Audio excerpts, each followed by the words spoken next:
প্রথমবারের মতো নারী এশিয়ান কাপের মূল পর্বে খেলার অপেক্ষায় বাংলাদেশ। ইতিমধ্যে ড্র থেকে নিজেদের প্রতিপক্ষ খুঁজে পেয়েছে সাফের বর্তমান চ্যাম্পিয়নরা।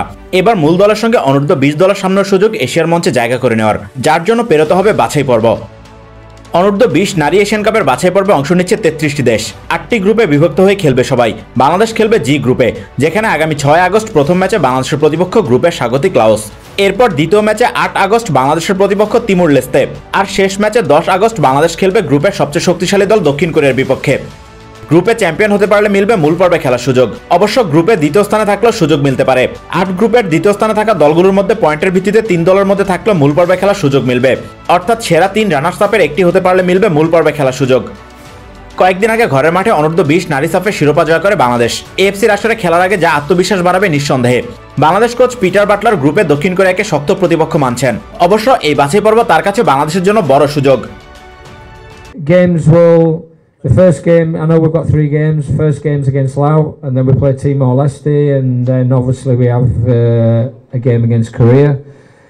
South Korea, in my opinion, are probably one of the best teams I've seen in this region. Their under-17s got the semi-finals last year, the World Cup, and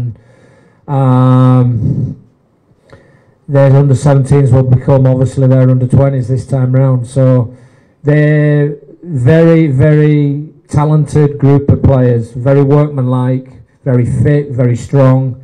But like I said, our first priority is Laos, and we will be ready and we'll be fit and ready to go. We'll have a bit of a rain check probably when we arrive in Laos regarding injuries. But other than that, we've got a clean bill of health. কোচের মতো অধিনায়ক আফিদা খন্দকারের চোখে দক্ষিণ Korea শক্ত প্রতিপক্ষ। তবে এএফসির আসরে আত্মবিশ্বাস নিয়ে মাঠে নামার প্রত্যয় বাংলাদেশ অধিনায়কের। যেহেতু আমাদের খেলাগুলো পরপরই হচ্ছে, আমরা খুব বেশি সময় পাচ্ছি না ট্রেনিং এর জন্য। তো কোচ আমাদেরকে যেভাবে দেখাচ্ছে, যতটুকু সময় আমরা পাচ্ছি তো সেভাবে করার চেষ্টা করতেছি। আর যে 3টি টিমের সাথে খেলা আমাদের, তার মধ্যে থেকে কোরিয়ার কথা কোচ বললেই, বাকি 2টো টিমের সাথে কোচ আমাদেরকে যেভাবে খেলতে বলবে সেভাবেই খেলার চেষ্টা করব। আর আমাদের টিমের বন্ডিং এখন আলহামদুলিল্লাহ অনেক ভালো, কারণ সাফে আমাদের হচ্ছে 23 জন প্লেয়ার সবাই গেম টাইম পেয়েছে। তো সবার মধ্যে একটা আত্মবিশ্বাস আছে যে আমরা এফসিতে গিয়ে ভালো কিছু করব। সবাই আমাদের জন্য দোয়া করবেন। অবশ্যই আমরা আমাদের লক্ষ্য নিয়ে যাব যে আমরা যেন কোয়ালিফাই করতে পারি। তো আমাদের সর্বোচ্চ চেষ্টা করব যাতে আমরা কোয়ালিফাই করতে পারি। সম্প্রতি সাফ অনূর্ধ্ব 20 টুর্নামেন্টে খেলা 23 জন খেলোয়াড়ই যাচ্ছেন লাওসে। জাতীয় দলে খেলার অভিজ্ঞতা থাকা 9 জন খেলোয়াড় রয়েছেন অনূর্ধ্ব 20 দলে। সিনিয়র এশিয়া কাপে বাংলাদেশের প্রতিপক্ষ উত্তর কোরিয়া চীনের মতো পরাশক্তি। আফিদা মনে করছেন লাওসের অভিজ্ঞতা মূল এশিয়ান কাপেও কাজে লাগবে।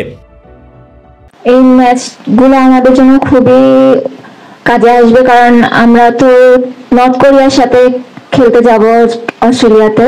তো তার আগে আমরা হচ্ছে কয়েকজন যদি হচ্ছে সাউথ কোরিয়ার সাথে আন্ডার-20 খেলি, টিমের বেশিরভাগই হয়তো ওই টিমে থাকতে পারে। তো আমাদের জন্য খুবই ভালো হবে, আমাদের জন্য নতুন অভিজ্ঞতা আসবে ওখান থেকে। ওই টিমটাও ভালো, এই টিমটাও আলহামদুলিল্লাহ ভালো। তো আমরা চেষ্টা করবো যাতে আমরা হচ্ছে কোয়ালিফাই করতে পারি। কয়েক মাসের ব্যবধানে দ্বিতীয়বারের মতো এশিয়ান কাপের মূল পর্বে জায়গা করে নেওয়ার সুযোগ বাংলাদেশের সামনে। জাতীয় দলের মতো প্রথমবার এশিয়ার মঞ্চে খেলার হাতছানি অনূর্ধ্ব 20 দলের সামনে। তাই আগামী সপ্তাহে বাংলাদেশের ফুটবল প্রেমীদের নজর থাকবে লাওসে। এশিয়ান কাপের স্বপ্ন পূরণে আগামী শনিবার দেশটিতে যাবে স্বপ্ন আফিদারা।